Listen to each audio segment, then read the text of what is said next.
নমস্কার, আমাদের YouTube channel গালভরা গপ্পে আপনাদের স্বাগত। বাংলা সাহিত্যের বিভিন্ন সময় সাহিত্যিকদের রচনা দিয়ে সাজানো আমাদের এই চ্যানেল। আজ আমাদের নিবেদন লেখিকা আশা দেবীর লেখা গল্প কাঁঠালি মামা। শুনতে থাকুন গল্পটি। কেমন লাগলো জানাবেন কমেন্ট করে। ভালো লাগলে লাইক করবেন, শেয়ার করবেন বন্ধুদের সাথে, আর চ্যানেলটা সাবস্ক্রাইব করতে ভুলবেন না। মাথার কাছে এক রাশ কাঁঠালের ভূতি আর মুখের চারদিকে নীল মাছির চক্র যার দেখবেন সেই আমার মামা। মামা লোক খুব ভালো, খান দান নাক ডাকিয়ে ঘুমন, কিন্তু কাঁঠাল দেখলেই তাঁর চিত্ত বিকল হয়ে যায়।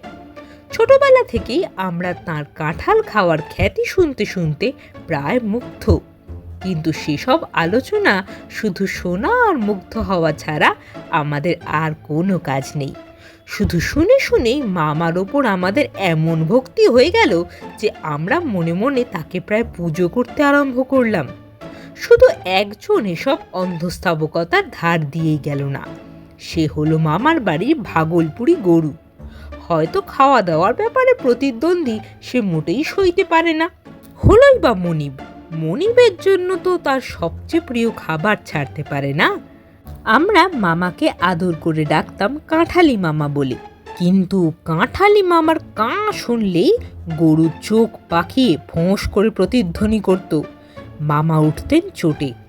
কি অকৃতজ্ঞ গরু দেখলি ভজা। আমি বলি, ওকে বেচে দাও। কেন রে? মামার বিস্মিত প্রশ্ন। ওটা পাগল, আমার সুচিন্তিত মতামত। বলিস কি রে? তা না হলে মনিবকে চেনে না, যার খাবে তারই দাড়ি উপড়বে। কাঁঠালি মামা রাম ছাগলের মতো দাড়িতে সযত্নে হাত বোলাতে লাগলো। কি করি বলতো? এবার মামা আমারই মতামত চেয়ে বসলেন। কি আবার করবে, বেচে দাও না। তুই বলিস কি রে? বামুন হয়ে গরু বেচবো? না না, তা হয় না, তা হয় না, তা হয় না। ওটা আমার পৈতৃক সম্পত্তি। সে কি? সে অনেক কথা। বাবা মারা গেলেন, সম্পত্তি ভাগ নিয়ে আমাদের 3 ভাইয়ের মধ্যে দক্ষযজ্ঞ শুরু হয়ে গেল। কিন্তু গরু কি করে ভাগ হবে? কেন, দাম ধরে নিয়ে? কথার ওপরেই আমি কথা বলে উঠলাম। দাম ধরে? কাঁঠালি মামা খাজা কাঁঠালের ঢেকুর তুলে ভেঙচে বলল, দামটা তাহলে তুই দিস। আমি দেব কেন? আমি হঠাৎ থতমত খেয়ে গেলাম। কেন, মূল্য ধরে বেচলে বামুনের অকল্যাণ হবে, আবার গরু কেটেও ভাগ করা যায় না, তার ওপর যে খাওয়াবে তারই ক্ষতি।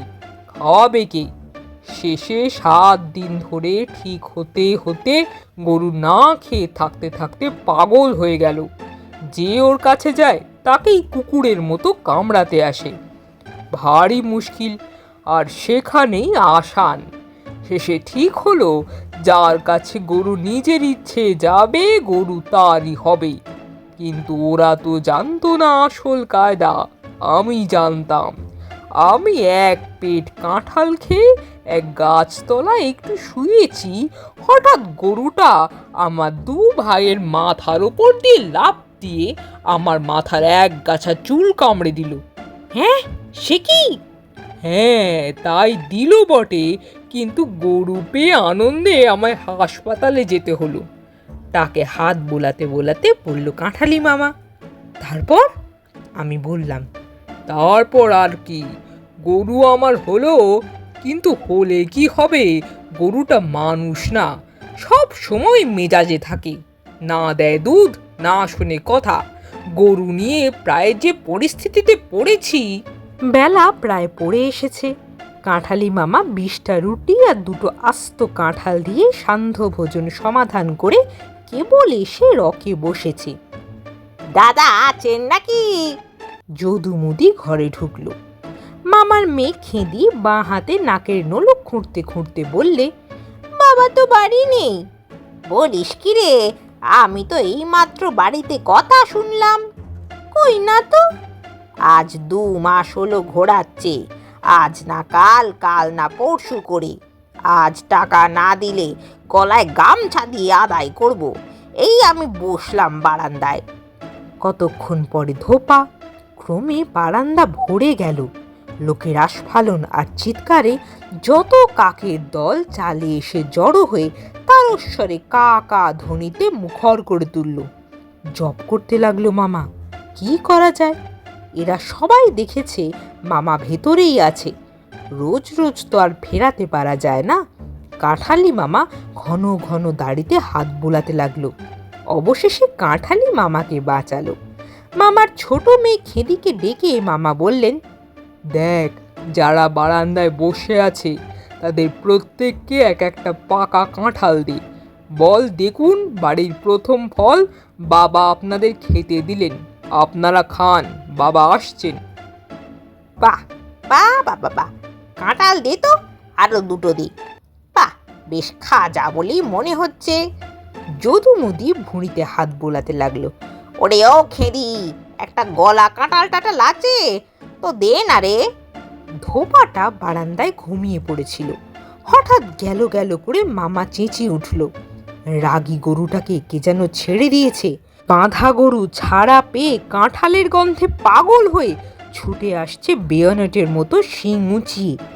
দেখতে দেখতে বারান্দা খালি, শুধু পাকা কাঁঠালগুলো গরুটা পাগলের মতো খেতে লাগলো। হঠাৎ পটাপট পটাপট সামনের বেড়া ভেঙে যদু গরুটাকে পাগলের মতো মারতে লাগলো, কিন্তু সবই ব্যর্থ করে দিয়ে কাঁঠালের মুষলটা মুখে করে গরু সোজা হয়ে দাঁড়ালো। চোখে জ্বলন্ত জিঘাংসা, তেলের কলের চোহার মতো নাকের বড় বড় ফুটো দিয়ে ঘন ঘন অগরুর গন্ধের মতো কাঁঠালের গন্ধ বেরুচ্ছে। এবার প্রায় মুষল পর্ব শুরু হয়ে গেল।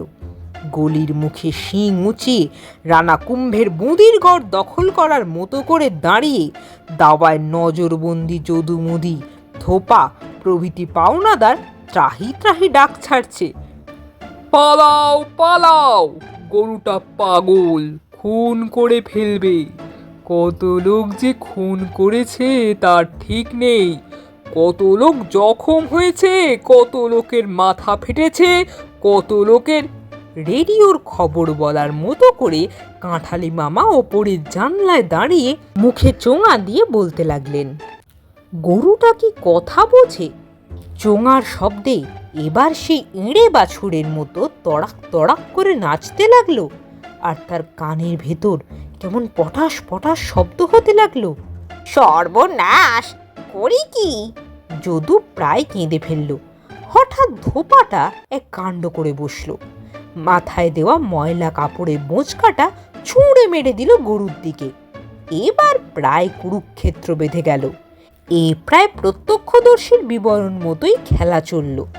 যেমন করে 3 বানে কাটলেন অশ্বের চারি হয়, তেমনি করে গোমাতা সেই ময়লা কাপড়ের পুঁটুলি শিরে ধারণ করলেন, অর্থাৎ বেয়নেটের মতো শিঙে নৈবেদ্যের মন্ডার মতো আটকে রইল। আর সেইভাবে এ হনুমানের গন্ধমাদন পর্বত টেনে আনার মতো ছুটে আসতে লাগলো। গম্বুজের মতো নিরপেক্ষ দর্শক কাঁঠালি মামা এবার রসের মধ্যে রসগোল্লার মতো ডুব দিলেন। ওরে বাঁচাও বাঁচাও মামা বাঁচাও, আমি আর টাকা চাই না, আমায় বাঁচাও। গম্ভীর গলায় মামা বললে, সত্যি বিপদ গেলে নিজ মূর্তি ধারণ করবে না? তোমার পায়ে ধরছি। ছুটে ঘরে গিয়ে যদু মামার পা জড়িয়ে ধরল।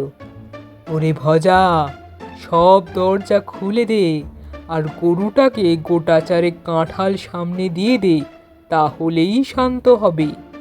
একটা নতুন শাড়ি কিনে নিস ওকে এবার। কাঁঠালি মামা নাকের ভেতর আঙুল ঢুকিয়ে নাকি সুরে স্বগতোক্তি করলেন। শুনছিলেন লেখিকা আশা দেবীর লেখা গল্প কাঁঠালি মামা। কেমন লাগলো গল্পটি জানাবেন কমেন্ট করে। ভালো লাগলে লাইক করবেন, শেয়ার করবেন বন্ধুদের সাথে, আর চ্যানেলটা সাবস্ক্রাইব করবার অনুরোধ রইল। তাহলে অপেক্ষা থাক পরবর্তী গল্পের জন্য।